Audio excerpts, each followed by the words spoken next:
Praise the Lord. मैं परमेश्वर का इस दिन के लिए धन्यवाद करती हूँ जिसने मुझे अवसर दिया कि उसके वचनों में से कुछ बातों को बांट सकूँ। आइए आज की मनन के लिए देखेंगे।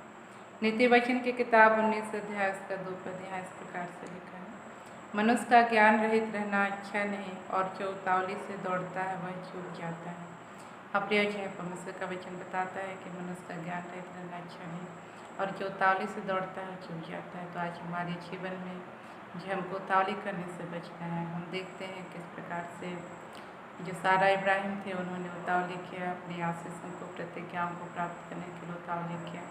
और उनके जीवन में जो है एक ऐसी आशीष मिली जिसका भी जो है लंबे समय तक आनंद नहीं ले पाए। तो उसी तरह से प्रिय आज हमारे जीवन में भी जब हम उतावली से कोई बातों को प्राप्त करते हैं तो वह हमारे जीवन में एक क्षणिक आनंद देते हैं, एक क्षणिक सुख देते हैं, लेकिन जिस बात को हम धीरज के साथ हम प्राप्त करते हैं, उसके समय पर प्राप्त करते हैं, वह हमारे जीवन के लिए आनंद, हर्ष और आशीष का कारण होते हैं। इसलिए आज हमको जो है उतावली नहीं करना है, हमारे जीवन में हर बात के लिए धीरज करना है। परमेश्वर ने जिस वादे को हमसे किया है उसको पूरा होने के लिए जब हम लेट होता हुआ देखते हैं तो हम दुखी हो जाते हैं, निराश हो जाते हैं, और उसको अपने तरीके से जो है प्राप्त करने का या पूरा करने का जो है अपने समय पे पूरा करने का प्रयास करते हैं, जिसके कारण हम जो है फंदे में फंसते हैं। तो आज हमको चाहिए प्रियो कि हम सारा और इब्राहिम की तरह गलती ना करें, जिन्होंने अपने जीवन में एक ऐसा निर्णय लिया कि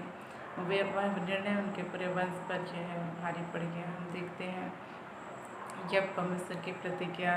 पूरी होने में समय लग रहा था, जिस प्रतिज्ञा को परमेश्वर ने उनसे किया था एक संतान देने की,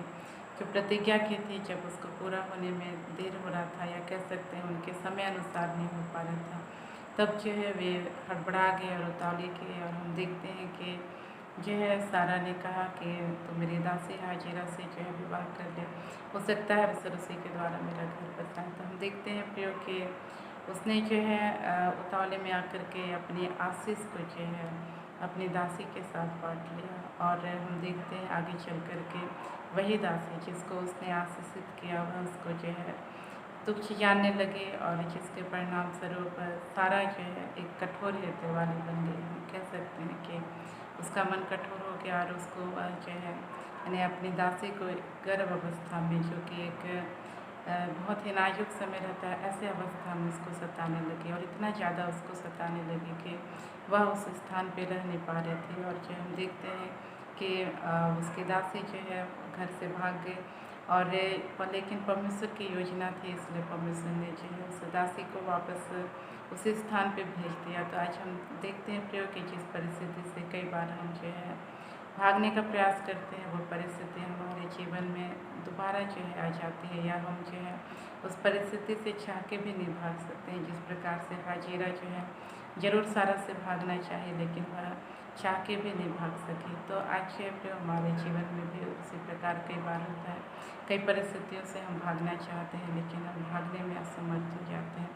तो कहने का मतलब ये कि आज हमारे जीवन में आशीषों को प्राप्त करने के लिए कभी उतावली नहीं करना है, और जब आशीषें हमारे जीवन में लेट करती हैं मिलने में, तो हमको जो है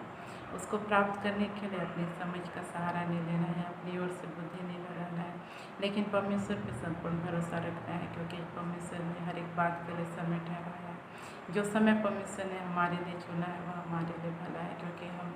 नहीं जानते हमारा भविष्य कैसा होगा या हमारे जीवन में क्या बातें घटेंगी, लेकिन परमेश्वर सब कुछ जानता है, और बस अपने समय के अनुसार, सही समय के अनुसार हमको आशीषित करता है। यही बात जो अलग है कि वह हमको पहले से बता रखता है, ताकि जो हम अपने जीवन को उसके लिए तैयार कर सकें। जिस प्रकार से एक माता पिता अपने बच्चे को कहें, बच्चे अपने बेटे से कहें कि हम तुमको जो है डॉक्टर बनाना चाहते हैं करके जब उस बच्चे से कहा जाता है, तो वो बच्चा क्या करता है, वो तैयार होने लगता है, उस डॉक्टर की पढ़ाई जो है पूरी करने के लिए जो है अपने आप को समर्पित करता है। उसके बाद जो है हम देखते हैं वह जो है एक डॉक्टर का रूप में जो है खड़ा होता है। तो कहने का मतलब ये कि परमेश्वर यदि आज हमको किसी प्रतिज्ञाओं को बताता है, मैं तुम्हारे जीवन में ऐसा करना चाहता हूँ, या मैं तुमको भविष्य में ऐसी आशीषें देना चाहता हूँ, तो वह इसलिए बताता है ताकि हम अपने आप को उन आशीषों के लिए तैयार कर सकें, अपने जीवन में से सारी लापरवाहियों को दूर कर सकें, पाप बुराइयों को दूर कर सकें, और जो है परमेश्वर के लिए एक समर्पित होकर के जी सके, जिससे परमेश्वर हमारे जीवन में अपने किए हुए वायदों को जो है पूरा कर सके। इसलिए आज हमको किसी भी प्रतिज्ञा को प्राप्त करने के लिए या किसी भी आशीष को प्राप्त करने के लिए हड़बड़ाना नहीं है, लेकिन धीरज के साथ हमको उसका इंतजार करना है। परमेश्वर से समय आने पर निश्चय हमको जो हर एक आशीषों से आशीषित करेगा। इन वचनों के द्वारा परमेश्वर हम सबको आशीषित करे। और अपने आंखों को बंद करेंगे, छोटा सा प्रार्थना करेंगे। प्रेज लॉर्ड, प्रभु आपने अपने वचनों के द्वारा बोला, बातचीत किया, उसका धन्यवाद करते हैं। प्रभु इस वक्त प्रभु सभी भाई बहनों के लिए प्रार्थना करती हूँ जिनके जीवन में प्रभु आपने कुछ प्रतिज्ञाओं को दिया है प्रभु जी, और वे एक लंबे समय से पिता परमेश्वर उसका पाठ जो रहे पिता, लेकिन पिता परमेश्वर अब तक प्रभु जी वो प्रतिज्ञा इनके जीवन में पूरी नहीं हो पा रही, जिसके कारण प्रभु इनका मन प्रभु जी खेदित है प्रभु जी कि क्या पता वो प्रतिज्ञा मेरे जीवन में पूरी होंगी या नहीं। ऐसे भाई बहनों की तो सुध ही ले प्रभु जी, वे विश्वास के साथ प्रभु उस प्रतिज्ञा का धीरज के साथ पिता परमेश्वर बाट चुने पाए पिता परमेश्वर। विशेषकर प्रभु मैं इस भाई के लिए प्रार्थना करती हूँ जिसके जीवन में प्रभु आपने बहुतायत से प्रभु उसको इस्तेमाल करने की प्रतिज्ञा दिया है, लेकिन अब तक प्रभु जी उसके जीवन में वह बात इसलिए नहीं हो पा रही क्योंकि वह उसके लिए अपने आप को समर्पित नहीं कर पा रहा, उस लायक तैयार नहीं हो पा रहा प्रभु जी। इस भाई की सहायता कर प्रभु जी के अपने आप को उसके लिए प्रभु तैयार कर सके, समर्पित हो सके प्रभु। उन सब के लिए मैं प्रार्थना करती हूँ प्रभु जी जिनके जीवन में तेरी प्रतिज्ञाएँ प्रभु, उनके जीवन को इस्तेमाल करने की प्रतिज्ञाएँ, बड़ी सामर्थ्य के साथ इस्तेमाल करने की प्रतिज्ञाएँ हैं, या विशेष प्रकार की आशीष देने की प्रतिज्ञाएँ हैं। हाँ पिता परमेश्वर तो इन सबकी सहायता कर प्रभु अपने आप को प्रभु जीवन की प्रतिज्ञाओं के लिए प्रभु तैयार करने के लिए। विशेषकर मैं प्रार्थना करता हूँ सभी भाई बहनों के जीवन के लिए प्रभु, जिनके पेट में कोई समस्या पाई जाती है, वह कुछ भी हो सकता है प्रभु जी। हाँ प्रभु सारी समस्याओं को प्रभु तेरे नियंत्रण में बोलते हैं प्रभु जी। पेट की सारी समस्या प्रभु जी, हर एक समस्या यीशु के नाम से प्रभु जी, चाहे वो पेट का दर्द हो प्रभु जी, चाहे पेट में पिता परमेश्वर विशेष प्रकार के प्रभु जी खुजली हो पिता। हाँ प्रभु जी एक भाई देख रहे हैं प्रभु इस वीडियो को